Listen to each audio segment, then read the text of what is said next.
Bom dia, irmãos, graça e paz. Espero que vocês tenham tido uma boa noite de descanso. Percebi que temos a ausência hoje de muitos alunos, né? Muitos que não estão aí na nossa chamada. Estamos na nossa lição 9, fatos pertinentes à segunda vinda de Cristo, e nós estamos estudando durante esse trimestre sobre escatologia, que é o que mesmo? Que é o que mesmo? Estudo acerca das últimas coisas, daquilo que vai acontecer no final dos tempos. Amém? Então hoje lição 9, o comentarista aí na revista é o pastor José Lima. Fatos pertinentes à segunda vinda de Cristo, a nossa lição de número 9. Amém? Semana passada nós vimos sobre o anticristo, semana retrasada as trombetas, né? E assim nós estamos indo aí. E espero que as lições sejam esclarecedoras, produzam no seu coração conhecimento e fé para esse momento tão glorioso que é a vinda do Senhor. Domingo que vem, o assunto é milênio, né? Falar sobre milênio, o que é milênio, se isso é real, se é literal, se não é. Não é verdade? Então, nesta manhã, nós estamos aí estudando sobre a vinda de Jesus propriamente dito. Vimos sobre anticristo, vimos sobre trombetas, vimos sobre a obra de Cristo no céu, o Cordeiro que venceu. E hoje vamos ver propriamente dito sobre a vinda de Jesus, a segunda vinda de Jesus. Amém? Muito bem. Deu uma travadinha aqui, Sérgio Paulo. Dá uma olhada para nós, está tudo certo? Agora deu. Nosso textuário, vamos dizer todos juntos, recitar juntos? Apocalipse capítulo 20, verso 6a. Vamos lá? 1, 2 e... Felizes e santos que participam da primeira ressurreição.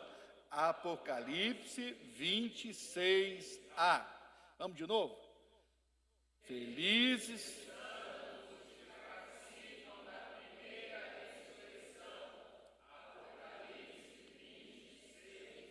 Amém, amém. Muito bem, nossos textos bíblicos inspirativos, Atos 1:11, 1 Tessalonicenses 4:16 e 17, 1 Coríntios 15, 51 e 52 e Mateus 24, 27. Quem tem a revista, está impresso aí na página de número 42, na lateral, na página de número 42. Quem não tem a revista, pode abrir nesses textos. A gente dá uma guardadinha para você ir em Atos 1:11. Aí você coloca aí um marcadorzinho de Bíblia e vai em 1 Tessalonicenses 4:16 e 17. Marca lá também. Vai para 1 Coríntios 15, 51 e 52. Deixa marcadinho. E Mateus 24, 27. Amém? Muito bem. Importante lembrar sempre que na escola bíblica você tem liberdade de participar, fazer perguntas. Só não vale uma coisa na IBD, viu, irmão Flávio? Só uma coisa que não pode. Só uma coisa não pode na IBD. Não pode ir para casa com dúvida. Viu? Tem que ir esclarecido. Senão você vai para casa com minhoca na cabeça, não dá certo, né? Então é importante que a gente interfira, pergunte, dê o seu pitaco. Se tiver errado, a gente conserta. Se tiver certo, a gente vai na mesma linha, né? Então, mas o importante é participar, tá bom? Muito bem, todo mundo achou? Nós vamos compartilhar os textos.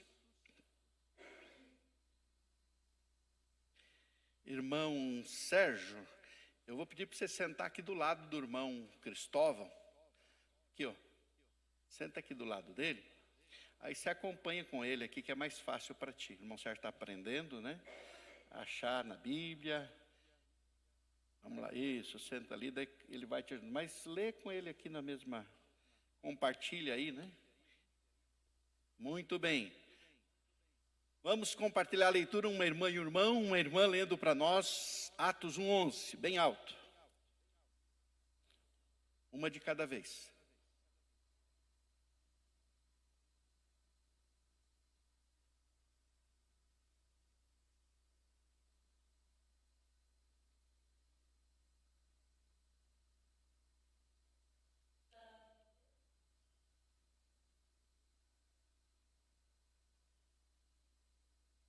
um irmão, 1 Tessalonicenses 4,16.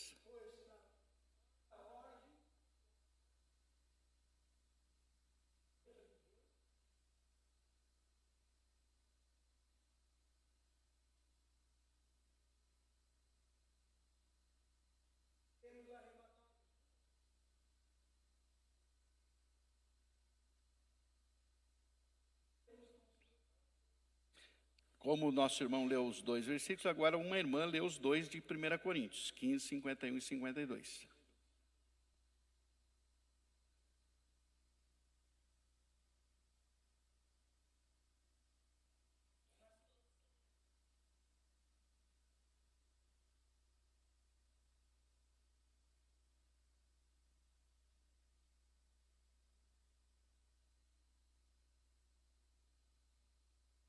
Mateus 24, 27, um irmão.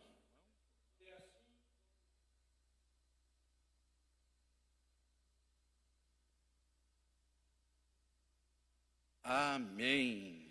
Vamos orar pedindo ao Espírito Santo que seja o nosso professor nesta manhã, que nos ensine, que nos ajude a compreender as verdades da palavra. Irmão Paulo Pesavento, ora conosco nesse momento.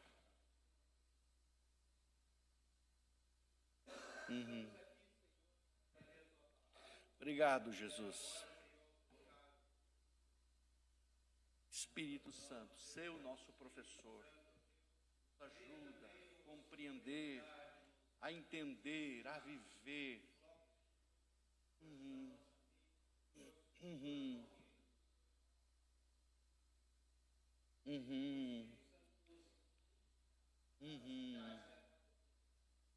Sim, Deus. Amém. Obrigado, irmão Paulo. Os objetivos nossos desta manhã. Primeiro, ensinar que a volta de Jesus é o quê? Uma realidade concreta e iminente. E como escola bíblica e a cultura também, nós fazemos aqui a distinção do que é eminente e iminente. Eminente quer dizer notável, ilustre, alto, elevado. Eminente é alguma coisa importante ou alguém importante. Iminente, note que nós temos um izinho no início da palavra, né? Iminente expressa algo que vai ocorrer em breve e de forma surpreendente. Então, eminente é uma coisa, iminente é outra. Nós estamos falando de eminente ou de iminente? Iminente, é algo que vai ocorrer em breve. Então, escola bíblica e a cultura também, gente. Objetivo 2, ensinar sobre as diferentes linhas interpretativas que nos são apresentadas. Temos aí 3 linhas interpretativas. E o objetivo 3, ensinar sobre as diferentes ressurreições e o futuro dos salvos. Amém? Então, esses são os propósitos da nossa lição nesta manhã. Já lemos os textos bíblicos, né? Fazendo uma breve análise dos textos inspirativos que nós acabamos de ler, em Atos 1:11, a mensagem central desse versículo, que Jesus deixa claro, né, que o evangelista Lucas deixa claro, foi ele que registrou, né, é que os anjos descem do céu. Logo que Jesus é assunto ao céu, os discípulos ficam olhando para cima como que, acho que tiver até um torcicolo. E não paravam de olhar para cima, de repente, 2 anjos descem e dizem: varões galileus, por que vocês estão olhando para cima? O Jesus que subiu vai voltar outra vez. Ou seja, ele foi elevado ao céu, assim como ele subiu, ele vai descer outra vez. Então, aqui nós temos claro a mensagem de que Jesus virá outra vez. Amém? Alguém tem dúvida desse fato? Alguém tem dúvida que Jesus voltará? Não, é um fato da palavra de Deus, uma verdade da sua palavra. Já em 1 Tessalonicenses 4, 16 e 17, o apóstolo Paulo está falando do arrebatamento da igreja. E no arrebatamento da igreja, perceba a frase aí no texto bíblico, que ele vai dizer: os mortos ressuscitarão primeiro. Então, essa frase destaca que somente os salvos em Cristo ressuscitarão primeiro. Note bem, então, Paulo está dizendo que na vinda de Jesus, apenas os salvos em Cristo ressuscitarão primeiro. Apenas os salvos Preste atenção que eu estou falando isso, não é para falar só dos não salvos que vão ressuscitar lá no final. É para você entender as ressurreições depois, tá? Então, ele está dizendo aqui que no arrebatamento da igreja, os mortos ressuscitarão primeiro. Então, preste atenção nisso, tá certo? 1 Coríntios 15, 51 e 52 vai nos ensinar que os que estiverem vivos serão transformados num abrir e fechar de olhos, ou seja, numa fração de segundos. Lá em Tessalonicenses, os mortos vão ressuscitar primeiro. Mortos, ressuscitam primeiro. Daí em Coríntios, Paulo vai dizer que os vivos vão ser transformados. Nós vamos ter um novo corpo. Carne e sangue não herdam o reino de Deus. Precisamos de um novo corpo para entrar no céu. Esse aqui não aguenta a glória. Precisamos de um corpo incorruptível.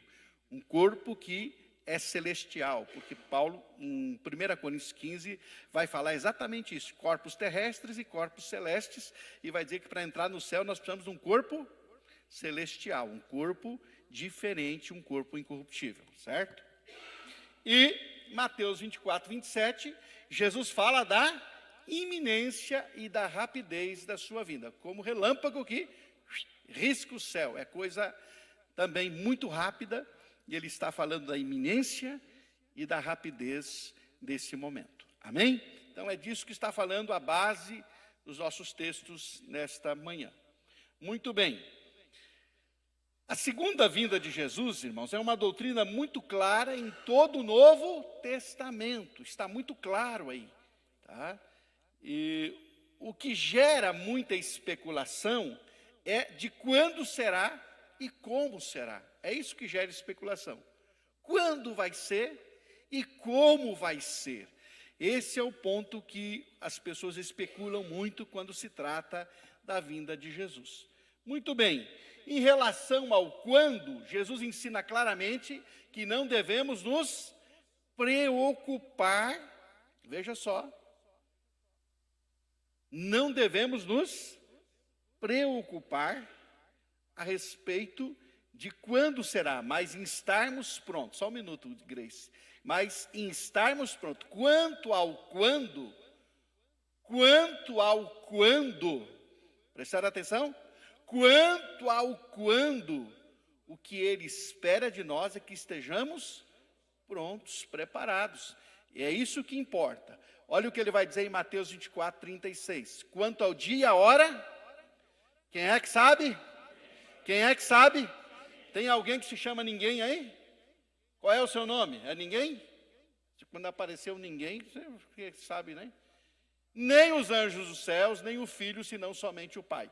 Não é que Jesus, sendo Deus, não saiba. O que ele está dizendo aqui, e ele vai deixar isso claro aqui em Atos 1, 6 e 7, o que ele está dizendo é que isso ele deixou para o Pai resolver. Ele diz, meu Pai resolve isso. E ele vai dizer isso em Atos 1, 6 e 7, porque então os que estavam reunidos lhe perguntaram, Jesus está prestes a subir. Então os que estavam reunidos lhe perguntaram, Senhor, é neste tempo que vais restaurar o reino a Israel? Ele lhes respondeu, não lhes compete saber os tempos e as datas que o Pai estabeleceu pela sua própria. Ele está dizendo, isso é coisa do meu Pai, e vocês não se preocupem com data, se preocupem em estar preparados. Irmã Grace, pode perguntar. Eu não sei se é realmente válida a minha pergunta, mas assim, eu ouço muita gente falando que quando a gente realmente for morrer, tem uns que falam, não, vão ficar dormindo. Vão dormir em Cristo, eles se apegam nessa frase. E daí, eu não sei se a nossa classe, a gente concorda que nós vamos direto para o paraíso. Não vamos ficar dormindo, a gente vai ficar no paraíso. Daí, quando ressuscitar, eu não sei como que é, eu fico confusa, desculpa, pergunta, mas eu queria entender um pouco isso, sabe? Tá bom. Grace, nós tivemos aqui uma aula, eu não lembro quem que deu essa aula, foi o irmão Marildo? A lição 3, nós tivemos sobre o estado intermediário, exatamente sobre isso que você está perguntando. O que acontece com o salvo quando ele morre? Ele não vai para o céu ainda, mas a Bíblia vai dizer que, fala de os que dormiram em Cristo. Esse dormir, nós já estudamos e mostramos que é uma figura de linguagem para dizer que a pessoa está descansando. Quando você vai deitar, vai dormir, você diz, eu vou agora fazer o quê? Descansar. Então, é usado esse termo dormir para dizer está descansando. Está no paraíso, sim, como você crê. É dessa forma que nós cremos. Foi o que Jesus prometeu para o ladrão arrependido. Hoje estarás comigo aonde? No paraíso. Então, paraíso. Mas por que ele fala dormir? Está falando em descansar, é lugar de descanso. Por isso se chama dormir em Cristo, para falar da morte física. Então, Paulo usa o termo dormir para o salvo, para falar da morte física, entendeu? Mas a pessoa está consciente no lugar de descanso, é assim que nós cremos. Esclareceu? É assim que nós cremos, dessa forma, né? O dormir é usado para falar de descanso e de morte física. Quer falar alguma coisa? Amém? Muito bem, então, em relação ao quando, é importante que a gente esteja sempre preparado. Pronto, muito bem. Em relação ao como será, Jesus nos ensina que haverá sinais que indicarão a proximidade da sua volta. Ele não nos deixa no escuro. Ele diz, olha, vai acontecer os sinais. Agora, eu quero dizer para vocês o seguinte, hoje, dia 27 de novembro de 2022, eu vou dizer para vocês, todos os sinais descritos já se cumpriram. Abra para nós Mateus 24, de 3 a 14. Vamos fazer uma leitura bem objetiva aqui. Mateus 24, de 3 a 14.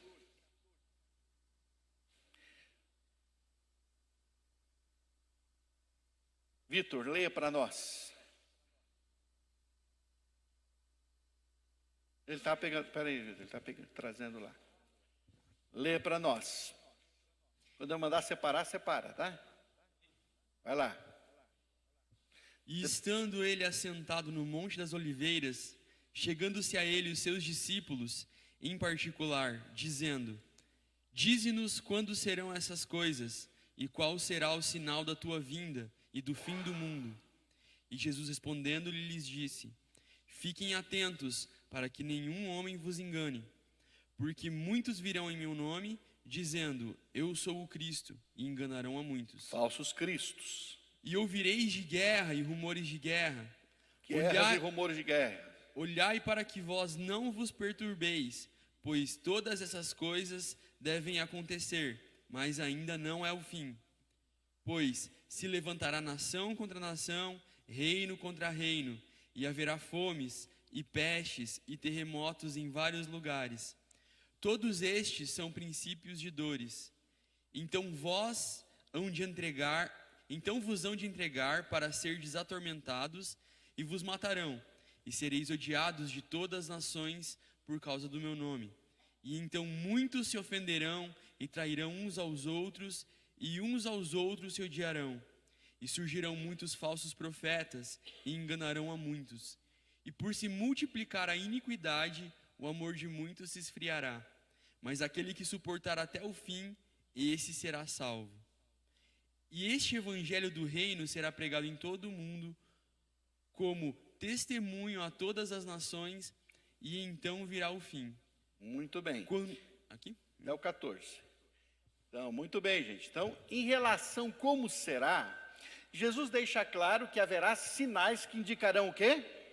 A proximidade. Ele vai dizer que falsos cristos, guerras, rumores de guerras, terremotos, fome, perseguições, escândalos, traições, falsos profetas e esfriamento do amor. Tudo isso já tem acontecido, irmãos. Tudo isso já tem se cumprido. Não precisa nada disso mais se cumprir, que já tem se cumprido. E propagação mundial do evangelho que está acontecendo nesse momento. Isto é o início do fim, mas não é o fim. O fim, ele vai dizer no 14. Note que no meio que ele está falando sobre isso, ele vai dizer assim, os terremotos, a fome, as pestes, os falsos... Isso ainda não é? E daí quando o evangelho for pregado a toda a gente, então, o fim. Note que ainda não é o fim, então virá o fim. Ainda não é o fim, então virá o fim. Quando virá o fim? quando o evangelho for pregado a todas as pessoas. E aí você diz, mas se faltam 3 bilhões de pessoas a serem alcançadas pelo evangelho, então vai demorar. Meu irmão, minha irmã, Deus está fazendo coisas tremendas que nós não sabemos. Nós não sabemos o que Ele está fazendo, Ele está agindo em todo mundo. A igreja tem sido despertada, com certeza. Né? Nós tínhamos em 1987, 2.500 missionários brasileiros no mundo. Hoje, 2022, nós temos 19 mil missionários transculturais no mundo, que a gente sabe, né? Sem contar outras nações que estão enviando missionários. Mas fora isso, Deus está fazendo coisas diferentes, dando sonho para muçulmano, se revelando a pessoas em lugares mais inóspitos desse planeta, e Ele está salvando pessoas que estão procurando a Cristo. Então você não pode dizer quando o último vai ouvir. Quando o último vai ouvir? Não sei, a qualquer momento o último pode ouvir. E note que não é a conversão do mundo.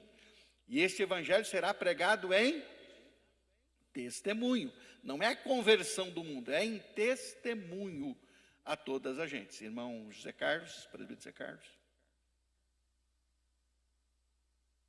Pastor, só uma dúvida ali. O fim, ele quer dizer, no plano escatológico, é antes do arrebatamento ou é o fim pós-milênio? Aí é o fim de uma era que Jesus está falando, porque Ele está falando aqui da sua segunda vinda. Então, no meu entendimento, é o fim de uma era. Aqui é o arrebatamento da igreja, porque para os salvos é o fim de uma era e o começo de uma nova era, né? Então, agora, não podemos ignorar que esse escopo pode ser interpretado também como após o milênio, com certeza. Só que o evangelho do reino tem que ser pregado antes do arrebatamento para que todos tenham oportunidade de salvação, porque quem vai ressuscitar são os mortos em Cristo. Então é isso que a gente tem que entender. Irmão Elias, depois a Rose. Que eu tenho a respeito da vinda de Cristo, ou seja, o dia do Senhor. A irmã Cleise, ela levantou um problema a respeito dos que morrem em Cristo. Então, aí o Senhor explicou o que Jesus falou. Hoje mesmo estará comigo no paraíso, né? Então, até aí, a palavra de Deus, ela é muito explícita e clara, né? Ela, por si só, ela se traduz. Segundo a parábola também que Jesus contou do rico e do Lázaro, naquela parábola ele deixa bem claro que os mortos em Cristo estão no seio de Abraão, ou seja, no paraíso. Então, aqueles que morrem em Cristo Jesus já estão salvos, estão no reino, estão lá no seio, no paraíso, conforme. Amém. Qual é a sua dúvida, irmão Elias? É a respeito do arrebatamento, porque Sim. eu vejo muitos aí pregando que o arrebatamento vai ser secreto. Só que, pelo que eu leio na palavra, não vai ser secreto, porque a palavra diz, Paulo fala, que a vinda de Cristo será com grande alarido. Então tá. E outra no tocar das trombetas. Então deixa eu explicar, nós vamos chegar lá, irmão E Elias. mais outro diz que será como um relâmpago que sai do oriente e se põe até o ocidente. Sim. E todo joelho se dobrará diante do Senhor Jesus. Então eu não vejo isso aí como secreto. Tá, então deixa eu explicar para o senhor. Nós vamos chegar lá, nós vamos destrinchar aqui agora, exatamente falando das fases da vinda de Jesus, irmão. Então, numa fase é secreta mesmo, né? E na outra fase que ele vem, aí sim é para todas as pessoas. Mas deixa eu explicar aqui para o senhor que o senhor vai entender, tá bom? Amém. Se o senhor não entendeu, o senhor me interrompe daí, tá? Roseli? Ali sobre não é o fim, será o fim. Não é isso que Jesus disse. Né? E algumas coisas ele diz, ainda não é o fim. E quando o evangelho for pregado em testemunho, então virá o fim. Virá, mas ainda não é o fim. O fim começou já. Porque o evangelho está sendo pregado em testemunho a todas as gentes. O fim já começou. Aí vai chegar o fim do fim. esse, Aí vai ser, então é o fim. não, esse virá o fim, o que Jesus está falando é o início de uma nova era no fim Pois é. da propagação do Evangelho. É isso que ele está falando. Agora, o fim... Nós já estamos no Nós já fim. estamos no fim, porque... É isso que eu quero dizer, nós já estamos no fim. Então, a gente não pode ficar se apegando. Mas ainda falta muita gente para ouvir do Evangelho. Não, na verdade, Jesus vai dizer que tudo isso aqui é o princípio das dores, né? O fim virá quando o último que precisa ouvir, nesse sentido que ele está falando. Agora, o fim já começou, já foi inaugurado o tempo do fim, quando o Espírito Santo desceu. Lá em Jerusalém, Pedro, no seu discurso, vai dizer assim: Joel havia profetizado que nos últimos dias derramarei do meu espírito sobre toda a carne. E aí, olha o que ele está dizendo. Joel profetizou que nos últimos dias o espírito seria derramado. Daí ele termina e diz: isto se cumpriu agora. A profecia de Joel acaba de se cumprir, vocês estão vendo aqui. E ele falou que essa profecia se cumpriria quando? Nos últimos dias. Então, os últimos dias já foram inaugurados com a descida do Espírito Santo. Nós já estamos vivendo os últimos dias. Quem é que levantou a mão? Tiago Gessé. Eu estou só no começo, vocês não estão me deixando também. A minha questão é relacionada ao 24:14 do Mateus ali. O senhor falou, o evangelho será pregado a todas as pessoas, mas nas versões que nós temos, está por todo mundo, em todas as nações. Isso é literal locais ou pessoas em si? Aí a questão ainda é, e quanto àqueles que, por exemplo, chegou no meu país, mas eu não ouvi, beleza, já está valendo que o evangelho chegou aqui. E aqueles que morreram daí sem ouvir o evangelho, não tinha chegado no país, e fica desse contraponto. É locais ou é pessoas? Está falando de pessoas, de etnias. Quando você vê nações, quando você lê nações em Mateus, é etnia, etnos. Etnia, são povos, são pessoas. Ele está falando disso. Jesus está falando do evangelho para pessoas e não para países geograficamente estabelecidos. Está falando de etnia, etnos. É disso que ele está falando. Segundo lugar, aí nós vamos entrar noutra questão que não é o nosso assunto de hoje. Se vai ser salvo quem nunca ouviu, não vai ser salvo, não vai ser ouviu, se não ouviu. Aí entra uma coisa que eu sempre digo que é mais importante de tudo. A salvação é pela fé. E Deus não é injusto com ninguém. Agora, responsabilidades. Quando ele diz que Jesus fala, ele afirma que ele é o caminho, a verdade e a vida e ninguém vai ao Pai senão por ele, isso é absoluto. Como alguém vai ao Pai fora de Jesus? Não tem como ir, porque ele diz que é absoluto isso. Agora, a questão de ouvir do Evangelho, Paulo está dizendo, como ouvirão se não há quem pregue? Ou seja, não tem como crer se não ouvir. E como vão ouvir se não tem quem pregue? Então, por isso, essa é a nossa grande responsabilidade. Mas e se a igreja e a pessoa morreu e aí como é que foi? Deus não é injusto. Uma coisa eu sei. Essa pessoa, de alguma forma, teve a oportunidade de exercitar a sua fé no Senhor e, de alguma forma, ser alcançado por Ele. Deus jamais foi injusto. No Antigo Testamento, a salvação era pela fé. Cristo não tinha vindo ainda. A salvação era pela fé naquilo que viria ainda. Tanto é que Hebreus vai dizer que eles creram na promessa sem ela existir. E a promessa do quê? Da vinda de Jesus, do sacrifício perfeito, da salvação. É disso que ele está falando. Agora, eu não vou entrar nesse pormenor, porque nós não temos tempo agora para destrinchar. Pastor, a palavra fala da propagação mundial do Evangelho, né? Mas também Jesus ele pergunta, quando o Filho do Homem voltar, será que vai encontrar fé na terra e tal? Ou seja, fala de uma grande apostasia. E aí eu pergunto, essa propagação mundial do Evangelho, ela vai preceder essa grande apostasia? Porque para pregar para todo mundo, precisa que haja um avivamento, ou uma motivação muito grande para que o Evangelho seja propagado. Uhum. E aí a gente também sabe dessa grande apostasia. Em que momento vai ser um, vai ser outro? Vai vir a apostasia primeiro e depois um avivamento e a pregação mundial? Ou vai vir a pregação mundial, depois o povo se apostata e Jesus vem? Essa ordem de fatores, ela é um tanto quanto complexa, irmão marido, por uma razão, né?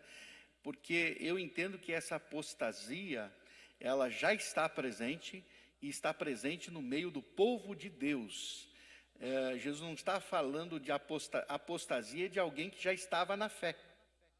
Então, se eu for olhar por esse ponto de vista, primeiro tem que estar na fé para se apostatar da fé. Que a apostasia é desvio, mas eu vou me desviar sem ter conhecido. Então, por isso, a apostasia fala de crentes, de discípulos de Jesus, da igreja, que muitos da igreja se apostatarão da fé. Só pode se apostatar quem um dia creu. Então, por isso, dentro desse... Agora, como é que vai ser que nós já estamos vivendo esse período, né? Tanto é que a igreja do século... Do quinto século ao 16º século, ela viveu numa completa apostasia, né? Desviada totalmente. Então, essa apostasia já está presente, né? E, embora não sabendo exatamente, vai todo mundo crer primeiro, eu acredito que tem que ser, para se desviar tem que primeiro crer, né? Pode, meu querido. Se nós ficar só nessa parte, aí não...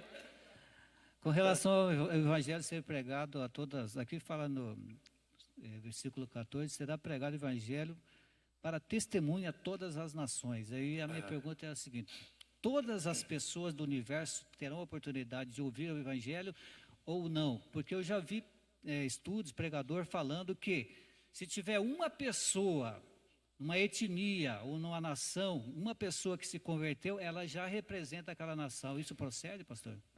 Na verdade, se ela ouviu na etnia dela, porque chegou.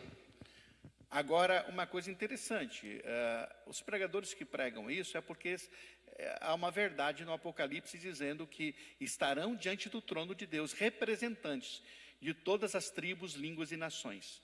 Se estarão representantes de todas as línguas, tribos e nações, é porque algumas pessoas de todas as etnias se converteram a Cristo. O Apocalipse não ia contar uma mentira. E no Apocalipse, o João viu pessoas representando todo o povo, língua e nação. Então, haverá representantes salvos de todas as nações, né? Isso é fato. Agora, pelo menos algum vai ter. Agora, se ele se converteu, porque de alguma forma o evangelho chegou, né? E hoje eu tenho dito que Deus tem feito um movimento diferente. Ele traz os não alcançados para próximo para serem alcançados. Lá aquele país é fechado, acontece uma guerra civil, um problema lá, e aquele povo pururuca tudo de lá para a Europa. Fica no acesso do evangelho, consegue ouvir o evangelho. Então, Deus tem feito coisas diferentes nesses tempos aí. Amém? Vamos em frente, gente? Mas estamos compreendendo? Opa! Estamos entendendo? Amém? Então, vamos em frente. Bom, dentro desse como se dará, nós temos também 3 linhas interpretativas. Dentro desse como se dará, nós temos uma linha interpretativa chamada pré-tribulacionismo, que acredita que Jesus virá antes da grande tribulação. Temos uma linha chamada mesotribulacionismo, que Jesus virá no meio da grande tribulação. E temos uma linha chamada pós-tribulacionismo, Jesus virá após a grande tribulação. E aí, pastor, qual é o certo? Depende, meu irmão. Você pode crer. Tem base bíblica para as 3. Mas eu, particularmente, dentro do meu entendimento, do meu escopo de entendimento, eu tenho uma linha que é o pré-tribulacionismo. E eu vou explicar a vocês por quê, né? Então, vamos aí aos tópicos da lição. Quando a vinda de Jesus se dará realmente, né? Quanto à vinda de Jesus propriamente dito, né? O nosso comentarista é o pastor Lima. Segundo o que ele escreveu, ele é pós-tribulacionista. Eu discordo dele. Então, por quê? Porque ele está dizendo aí no ponto 1, se você olhar no ponto 1, ele vai dizer o seguinte, olha: ocorrerá após a manifestação do anticristo que perseguirá. Ele está falando que o anticristo vai perseguir a igreja. Então, ele é o quê? Qual é a linha dele? Pós. Agora, a minha linha é pré. Eu acredito que não vai haver isso, porque eu creio diferente. E a Bíblia me dá a base para crer diferente também. Tá? Então, ele coloca as bases dele, mas eu vou colocar as minhas. Exatamente. Ele está colocando ali do jeito que ele interpreta. Agora, vamos lá, né? Eu tenho a minha linha que é a linha pré-tribulacionista, e eu vou explicar por quê, tá? Quais as razões para o pré-tribulacionismo que eu creio? Em primeiro lugar, irmãos, pela harmonização das diferentes passagens. Há, por exemplo, no capítulo 24 de Mateus, profecia sobre a destruição de Jerusalém, sobre o arrebatamento da igreja e sobre Israel. Como é que eu vou explicar isso se eu não for pré-tribulacionista? Por exemplo, ali em Mateus 24 você vai encontrar texto falando, Jesus dizendo, e não passará essa geração sem que tudo aconteça. Uma geração hebraica, israelita, é 40 anos. Jesus estava com cerca de 33 anos. Ele está dizendo, olha, não vai passar a geração e tudo vai... Então, alguns, inclusive, dos discípulos acharam, por que a igreja lá de Atos começa a vender suas posses, os irmãos vendem tudo que tem? Jesus já está voltando. Ele disse que não vai passar essa geração e tudo vai acontecer. Olha a interpretação. Por quê? Porque eles já esperavam que dentro daquela geração Jesus já voltasse. Mas Jesus está falando do quê? Ele está falando da destruição de Jerusalém, que aconteceu no ano 70. Tanto é que ele vai dizer, vocês cuidem para a fuga de vocês. Ele não está falando do arrebatamento, ele está dizendo, cuidem para a fuga de vocês não ser no inverno. Né? Cuide para que a fuga de vocês não seja no inverno e nem no sábado, porque vocês vão estar perdidos. Ele está falando da destruição de Jerusalém. Aí tem um momento que ele vai falar de Israel, que a figueira está brotando, ele está falando de Israel. Ele está tendo ali um momento para falar que Israel vai ter um trato diferenciado. Ele vai ter um programa especial para Israel. E ele está falando em Mateus 24 também da igreja. Então, se você não entender isso, você faz uma salada daquelas. E aí entra essa questão. Eu sou posto porque Jesus está dizendo aqui que vai passar. Espera aí. Não é assim que ele está dizendo. Você tem que entender, saber separar as partes da profecia. Por quê? Os judeus não receberam Jesus quando ele veio? Porque eles não interpretaram corretamente as profecias. Eles esperavam o Messias libertador, que estava prometido lá no Antigo Testamento, estava. Mas no Antigo Testamento estava prometido também o Messias humilde montado no jumentinho. Eles estavam esperando o Messias humilde montado no jumentinho ou o Messias libertador montado no cavalo branco? Qual é o Messias que ele estava esperando? Mas a profecia do Antigo Testamento fala do quê? Dos dois, porque está falando do Messias vindo a primeira vez e falando do Messias vindo a segunda vez. É uma questão de interpretação. O Antigo Testamento fala da primeira e da segunda vinda de Jesus. Quando fala lá do Messias estabelecendo o reino dele, está falando da segunda vinda. Quando fala do Messias vindo para ser o servo sofredor, montado no jumentinho, está falando da primeira vinda. Então, é isso que a gente tem que entender na interpretação da Bíblia. Aqui também, nós temos que harmonizar. Então, eu sou pré-tribulacionista porque há harmonização das diferentes passagens bíblicas.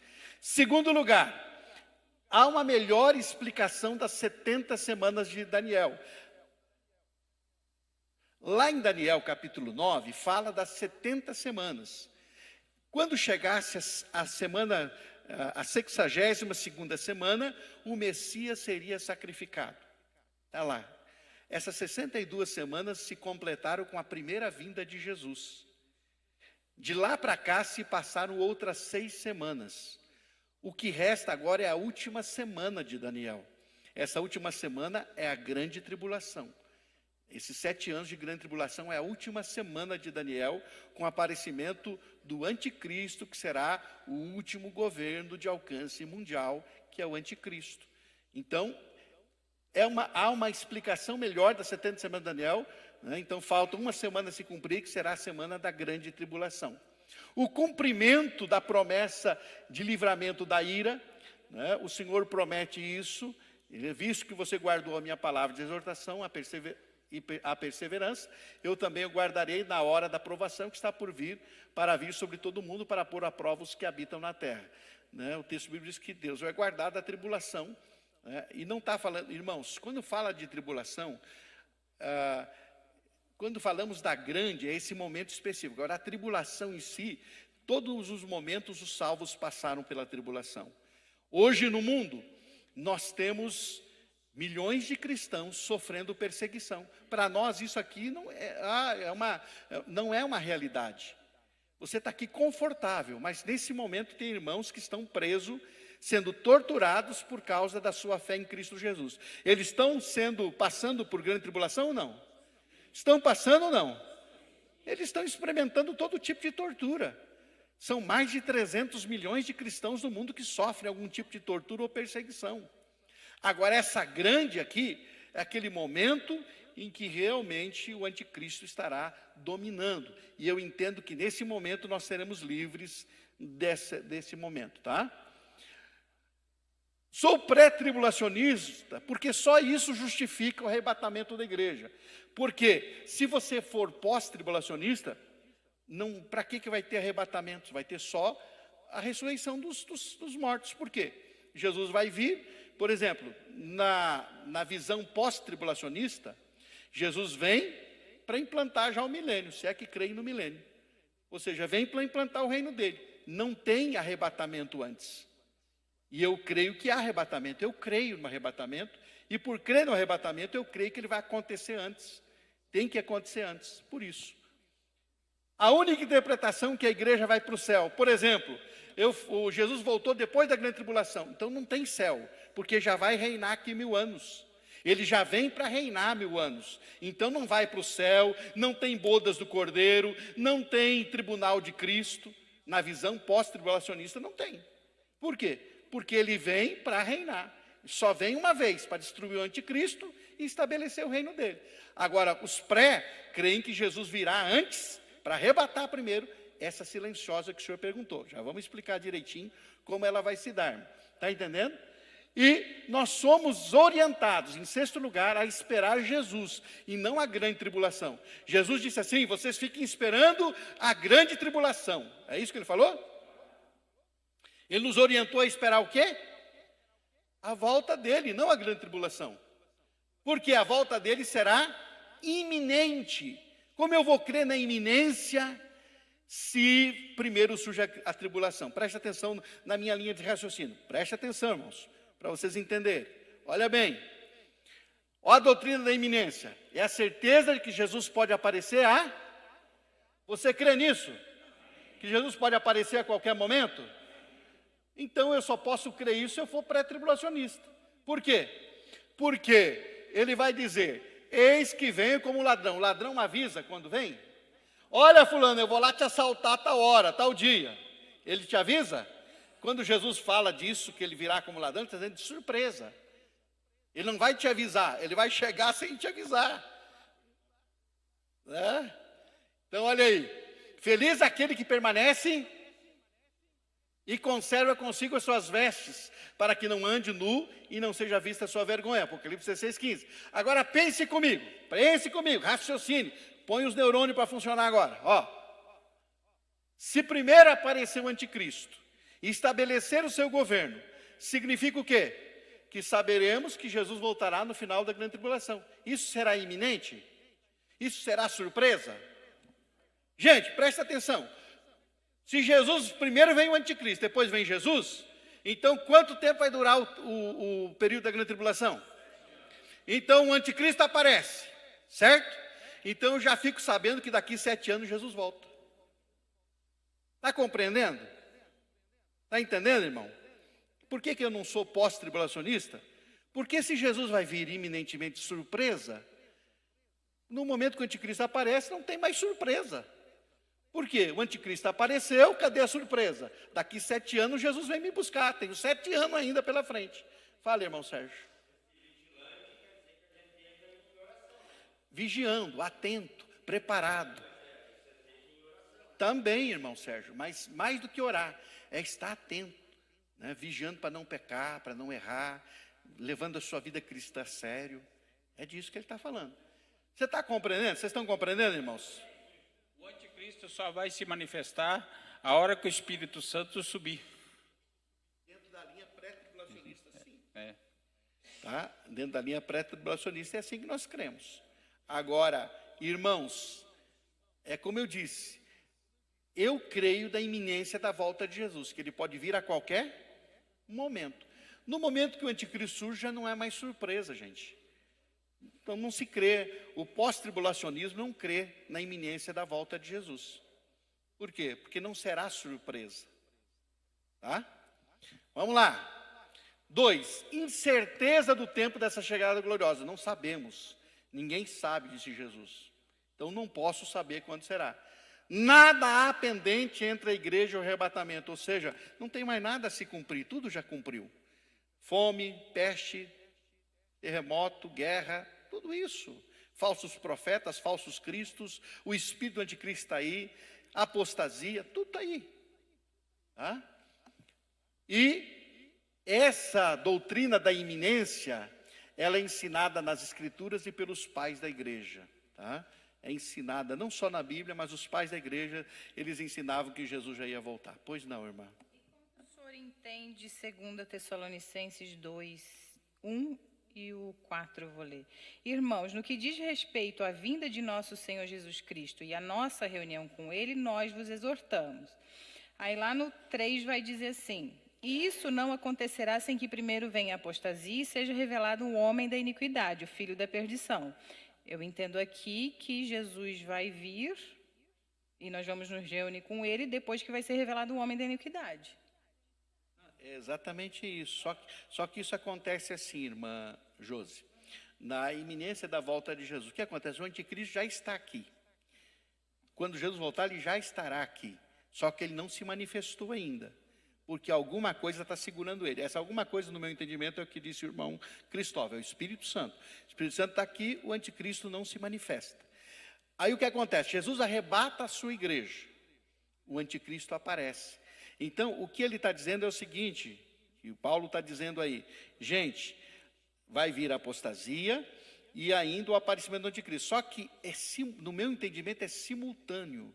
O momento em que o anticristo se manifesta, Jesus arrebata a igreja. É simultaneamente. Tanto é que depois ele vai dizer, um pouquinho abaixo no contexto, por isso a gente olha sempre o contexto, que é preciso entender. E o contexto vai dizer, há um que está detendo. Alguns comentaristas creem que é o Evangelho que está detendo, outros que é o Espírito Santo, outros que é a igreja. Eu particularmente creio que é o Espírito Santo de Deus, tá? Então, nesse sentido. Gente, vamos lá. Então, irmão Elias, só para o senhor entender, irmão Elias, só um pouquinho. Esse é o plano escatológico dentro daquilo que eu creio no pré-tribulacionista. Jesus veio, morreu, e agora nós estamos aonde? A era da igreja, o momento atual. O que vai acontecer a partir daqui? O arrebatamento da igreja, que é o encontro dos salvos com o Senhor Jesus. Aqui é chamado, de irmão Elias, de parousia, ou parúzia, tá? Que é a chegada. Aqui, irmão Elias, é que ninguém vai ver, só os salvos virão. No arrebatamento da igreja. Esse arrebatamento da igreja, irmão Elias, é chamado de a primeira fase da segunda vinda de Jesus. Essa segunda vinda, ela é dividida em duas fases. A primeira fase é o arrebatamento da igreja, que vem só para a igreja, ninguém vai ver. Só os salvos o verão. É a parúzia, a chegada. Aí entra, irmãos, os 7 anos de tribulação. E aí nós temos, de fato, a epifania ou a manifestação. Aí todo olho verá. Aqui, na segunda vinda, a volta de Cristo em glória junto com os salvos, que é a epifania ou a manifestação onde todos verão. Então, nessa primeira fase, é para arrebatar a igreja no arrebatamento que é iminente, que acontecerá a qualquer momento, para levar os mortos em Cristo, ressuscitarão primeiro, e os salvos vão ao encontro dele. E vamos estar com o Senhor durante esse período aqui, ó. Terminou esse período aqui, aí sim, de fato, é a segunda volta de Cristo em glória, junto com os salvos, e a sua manifestação de todos verão, onde haverá, né? Agora, esse soar da trombeta para os mortos ressuscitar, quem vai ouvir são os mortos, não somos nós. O soar da trombeta, ao soar da trombeta, os mortos em Cristo ressuscitarão. Quem vai ouvir essa trombeta são só os mortos, que ouvirão o soar da trombeta para despertar. Aí, na segunda vinda de Cristo, inaugura o reino milenar de Jesus, que será a lição da próxima semana, e depois do milênio com Cristo aqui na terra, o juízo final e a eternidade com Cristo. Esse é o plano escatológico dentro da visão pré-milenista. O irmão William levantou a mão primeiro. Pré-tribulacionista, isso. Não sei Pastor, uma dúvida, o senhor vai saber explicar melhor. Por exemplo, assim, em relação à ordem cronológica é complicado, eu entendo, porque assim, lá eles esperavam Jesus no cavalo branco, né, o senhor falou. E ele veio no jumentinho, mas depois virá. Mas eles só souberam disso quando aconteceu, né? E mesmo assim não aceitaram, porque eles entendiam, na linha de pensamento deles era que viria o Messias, que libertaria no cavalo branco. Outra coisa é o seguinte, em relação a anos, também não sei, ali que nem o senhor falou, daí fica meio sem sentido. Mas quando lá na Bíblia também não fala que o tempo de Deus é diferente do nosso, né? Em relação a isso, de 1 ano, 1000 anos, enfim, o tempo é diferente. E outra coisa como o senhor apresentou bases, e aqui o autor da lição também apresenta as bases deles. Ele Sim. crê em cima que é pós, né? Tribulacionista, né? Isso. Então, ele também teria as bases dele. Então, para a igreja em si, o que seria melhor? Tipo, ela crer que se preparar em Jesus vai ter que se preparar sempre, né? Esperando tribulação ou não. O que é melhor para a igreja? Ela esperar, se preparar, que poderia passar? Ou, tipo assim, não, vou continuar. Não vou passar por isso daí, tá tranquilo, entendeu? Porque isso não pode se escandalizar. Amanhã depois vai que, digamos, a igreja vai passar, vai dizer, meu Deus, mas como isso? Não é isso que eu entendia e tal, entendeu? Não pode se escandalizar com isso. Em primeiro lugar, irmão, diria o pastor Jamier, se você espera a grande tribulação, boa grande tribulação para você. Eu não quero estar aqui, não estarei aqui. Mas o que eu quero dizer, irmão, preste atenção. Em termos de anos que você fala, para Deus é diferente, 1000 anos é como um dia, um dia como 1000 anos, 1000 anos é como um dia, não tem essa diferenciação de tempo, tem essa distinção de tempo, melhor, né? Não é como nós. Só que na profecia bíblica, se eu creio na literalidade da profecia, eu tenho que crer na literalidade dos números também. Então, os números são proféticos, são literais. Quando fala de 1000 anos, eu creio na literalidade de 1000 anos mesmo, porque é profecia. Quando fala de 7 anos, por exemplo, as 70 semanas de Daniel, está falando de semanas de anos, e foram literais, e cumpriram-se literalmente. Se você fizer o cálculo das 62 semanas, vai dar exatamente com o sacrifício de Jesus em Jerusalém.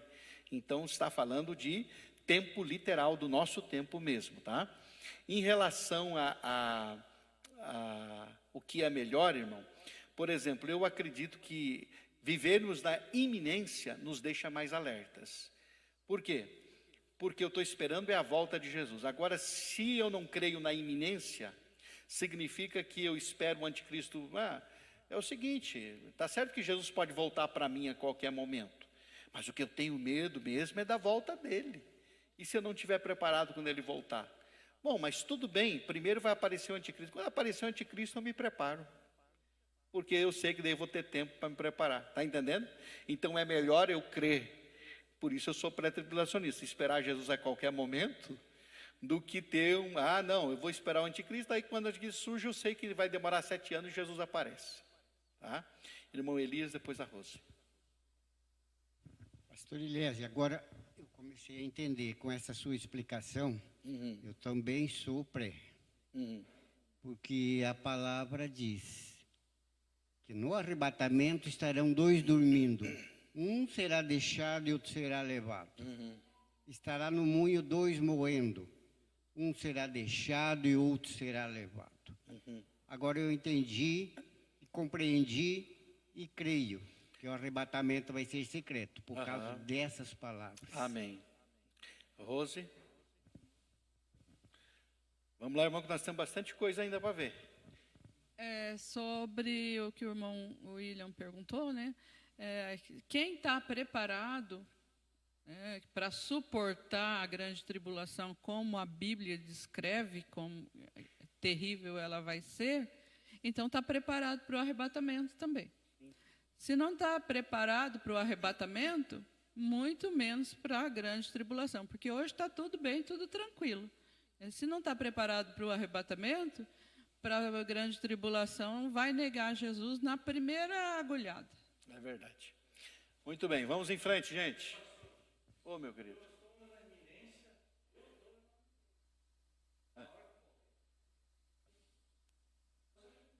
Qualquer um de nós é. Qualquer um de nós é, irmão. Porque, é claro que, cronologicamente, a gente está indo cada vez para o fim. Mas ninguém sabe quando vai. Então, todos estamos na iminência. Muito bem. Quanto ao que sucederá aos crentes que aguardam a vinda de Jesus, irmãos? Deixa eu rapidamente passar aqui. O arrebatamento da igreja, chamado de primeira fase, como eu expliquei para vocês, primeira fase da segunda vinda de Jesus. Não é 3 vindas, é uma vinda em 2 fases. Amém? Estamos juntos, irmãos?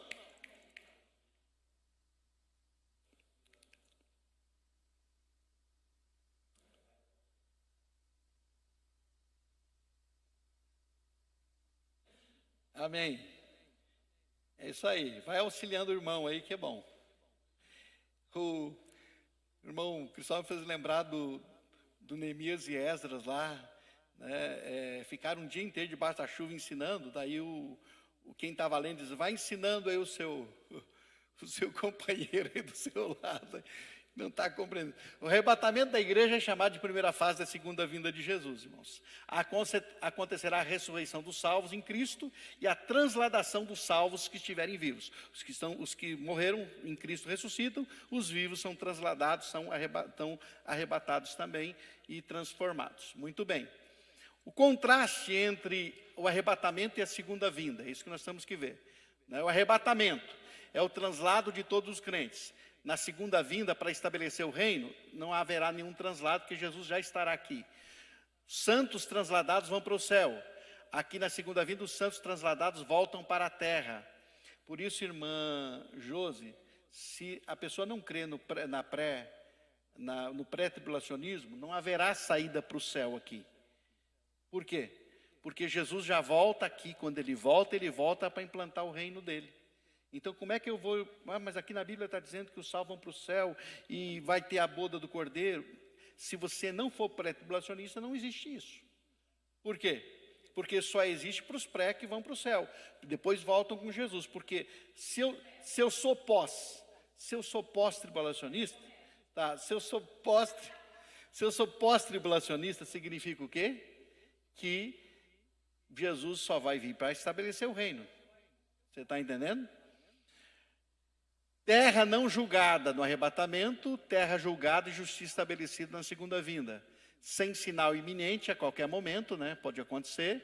Sinais definidos, preditos, inclusive, a tribulação é um sinal. Não está no Antigo Testamento, né? Só no Novo que fala desse arrebatamento. Frequentemente a segunda vinda está predita no Antigo Testamento. Aqui no arrebatamento apenas os crentes, aqui na segunda vinda afeta a todos os homens. O arrebatamento vai ser antes do dia da ira, por isso que eu acredito que vai ser antes da grande tribulação, antes do dia da ira, e aqui a segunda vinda vai concluir o dia da ira. Sem referência a Satanás, porque aqui Satanás ainda não está preso, não está agindo aqui no milênio anticristo, não há nada.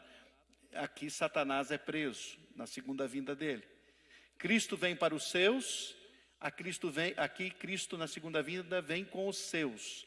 Aqui ele vem nos ares, aqui ele vem para a terra. Aqui ele reivindica a sua noiva, aqui ele vem com a sua noiva.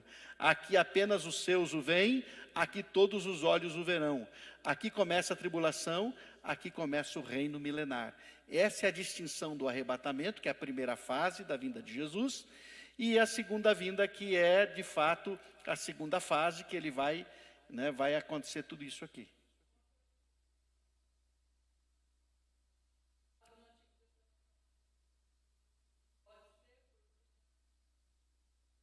Exato, também.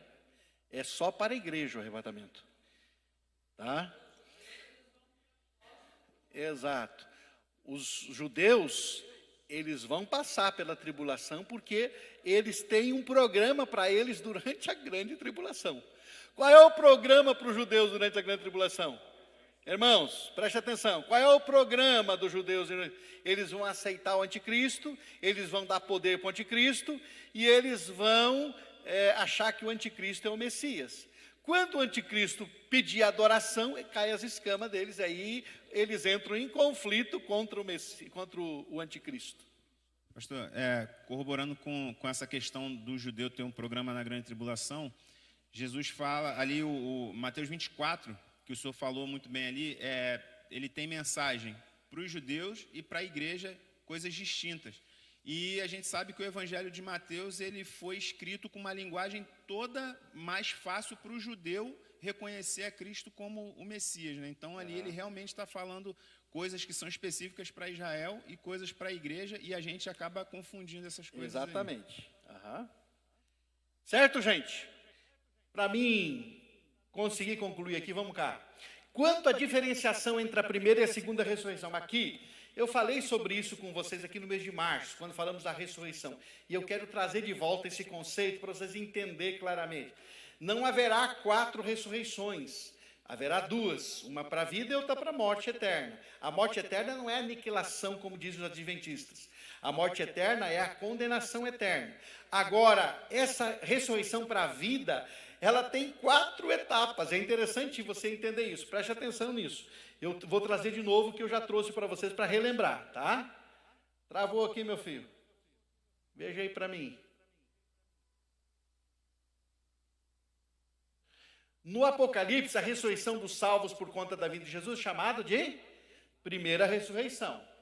Mas haverá uma segunda? Sim, uma ressurreição para vergonha e tormento eterno. Está lá em Apocalipse 20, de 4 a 6. Então, a ressurreição para a vida e a ressurreição para vergonha eterna.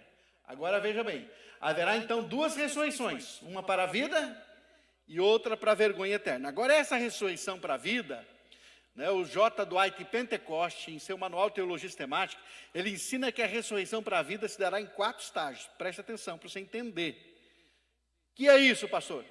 A ressurreição para a vida se dará em 4 estágios. O primeiro estágio foi a ressurreição de Jesus, que Paulo diz que Jesus foi a primícia dos que dormem, o primeiro a ressuscitar dentre os mortos. Então, a ressurreição de Cristo, ela está lá em 1 Coríntios 15, quando Paulo fala da ressurreição dos salvos, ela está no contexto de ter iniciado o processo de ressurreição dos salvos. Foi o primeiro dos salvos a serem ressuscitados. A primeira ressurreição foi a dele. Então, lá em 1 Coríntios 15, 23, Paulo fala que Cristo, né, como o princípio do plano de redenção, aqui de ressurreição. A ressurreição de Cristo é o início do plano da ressurreição. Tá? Aí nós temos a ressurreição dos santos da era cristã no arrebatamento. Por isso eu fiz questão de dizer para vocês, os mortos em Cristo, só os salvos em Cristo, só os da era da igreja vão ressuscitar aqui, irmãos. Os salvos do Antigo Testamento não ressuscitam aqui, nessa ressurreição aqui do arrebatamento. Por quê? Porque há um tempo específico. Por isso que daí, irmã, você vai encontrar as almas lá debaixo do trono, dizendo, e aí nós, quando é que o nosso tempo vai chegar? São as almas dos santos do Antigo Testamento que estão clamando ainda, tá? Então a segunda, podemos assim dizer, o segundo estágio dessa primeira ressurreição é a ressurreição dos santos da era cristã. Jesus é o primeiro, depois vem os santos da era cristã.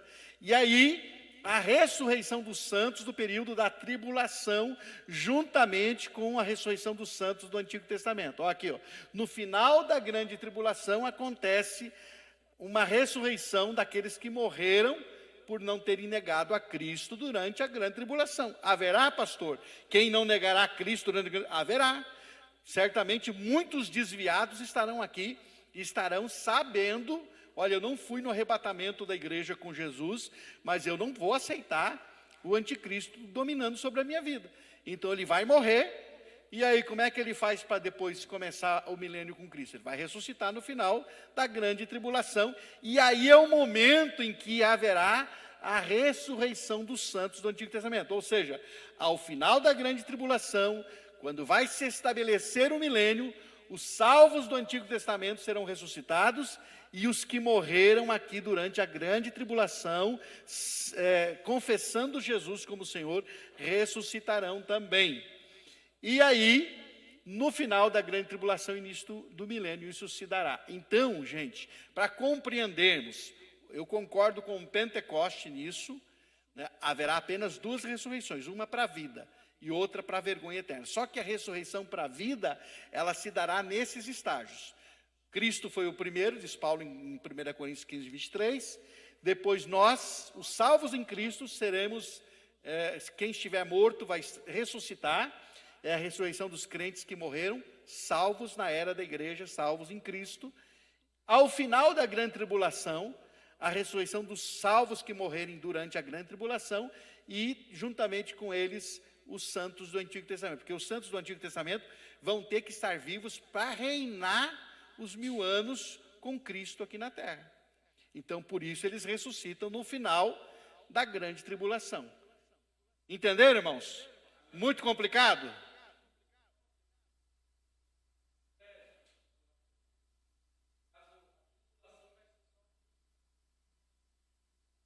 Exatamente. Para o mundo todo, né? Para os não crentes todos. Não, sim. A igreja não. Sim, mas... Sim, exatamente. Por isso, haverá uma ressurreição no final da grande tribulação, que faz parte da ressurreição para a vida, que é a ressurreição dos que não negarem a Cristo durante esse período. Como a Rose disse, hoje está facinho, já nega, imagine depois, vai ser muito mais difícil, né? E os santos do Antigo Testamento, que terão que ressuscitar para reinar com Cristo 1000 anos. Tá? E, finalmente, a ressurreição final dos mortos não salvos, que vai ser no fim do milênio. Essa ressurreição para a condenação eterna é só no final do milênio. Jesus vem, estabelece o milênio, depois dos 1000 anos, então, é que haverá o juízo do trono branco e a ressurreição para a vergonha e tormento eterno. Tá? Alguma dúvida? Ficou claro, irmãos? Pode. Ficou claro, irmãos? Deu para compreender? Amém? Eu acredito que essas ressurreições, a primeira ressurreição ali da igreja, né, dos crentes em Cristo, é para a igreja, né, os convertidos em Jesus. Depois, essa segunda fase aí, né, que é a ressurreição dos mortos do Antigo Testamento, aí eu não acredito que vai ter pessoas que se convertam durante o reinado do anticristo. Porque se a pessoa já se apostatou da fé, ela, com o reinado do anticristo, ela vai aceitar as facilidades que o anticristo vai oferecer. Né? E aí, lá em Apocalipse, diz que aqueles que não aceitaram o número da besta, lá são aqueles que têm os seus nomes escritos. Eu acredito que os judeus vão estar nessa ressurreição, que vai ser distinta, uma ressurreição para a igreja e uma ressurreição para os judeus salvos. Eu não consigo entender que uma pessoa que teve toda a oportunidade de receber Jesus, depois lá passar pela grande tribulação, ela não vai se converter. O Espírito Santo não vai estar aqui para convencer. Ela vai se lembrar com remorso e ainda culpar a igreja por ela ter ficado. Assim como esses que vão presos lá e depois ainda bota a culpa na vítima por ele estar lá preso. Bom, esse é teu ponto de vista. É o teu ponto de vista com base na dureza do coração do ser humano. Do meu ponto de vista, haverá sim gente que durante a grande tribulação vai cair em si e vai morrer para não eternamente ficar perdido. Só que, como eu disse, é muito mais difícil, com certeza. Gente, vamos lá então? Os 4 primeiros estágios seriam todos incluídos na primeira ressurreição ou ressurreição para a vida, visto que todos recebem vida eterna. E o último seria a segunda ressurreição, a ressurreição para a condenação, visto que todos recebem julgamento eterno naquela ocasião. Então, gente, concluindo. Amém? Vamos lá. A volta de Jesus é uma realidade concreta e iminente. Você crê nessa verdade? Amém? Há diferentes linhas interpretativas que nos são apresentadas. Você acredita em qual delas? É preciso você dizer, não, eu me identifico aqui. Sabe defender sua crença? Sabe defender sua linha teológica? Tem que saber defender também, é importante. Não basta apenas acreditar, tem que saber defender. Em qual ressurreição você quer estar? Para a vida ou para a vergonha eterna? Então, se cuida, meu irmão. Os dias são maus. Porém, para o salvo em Cristo, as perspectivas apontam para uma era diferenciada, quando reinaremos com Cristo por 1000 anos aqui nessa terra. E por fim desfrutaremos da eternidade com Ele nos novos céus e nova terra, onde habitam a justiça. Amém, queridos? Deus abençoe, espero que tenha esclarecido algumas verdades para vocês. E qualquer dúvida, a gente continua estudando, nunca para de estudar para sempre crescer. Amém? Vamos orar? Obrigado, Jesus, por esse tempo de estudo da palavra. Ajuda-nos a estarmos prontos a cada momento para esse grande encontro com o Senhor. Como nós cantamos essa manhã, não sei qual o dia em que o Senhor há de voltar, mas isso será céu para mim, isso será glorioso, isso será maravilhoso. E nós queremos que seja, Pai, que não seja um dia de tristeza, porque, Senhor amado, não foi possível subir no arrebatamento, mas que seja dia de alegria, de gozo, de grande regozijo mesmo. Oramos para que estejamos prontos. Não deixa, Senhor, a apostasia, não deixa, Senhor, o esfriamento da... Se você foi tocado por essa mensagem, não deixe de curtir esse vídeo. Inscreva-se no nosso canal no YouTube e assim você pode ter acesso a mais mensagens como essa para edificar a sua vida. E se você deseja fazer parte da nossa igreja, ter mais acesso às nossas informações e novidades, é só você baixar o nosso aplicativo no seu celular. Baixe gratuitamente. É só você abrir a loja virtual no seu celular e digitar IBI Cascavel. Aí você baixa o nosso aplicativo e tem mais acesso às nossas novidades e faz parte dessa família também. Deus te abençoe e um grande abraço.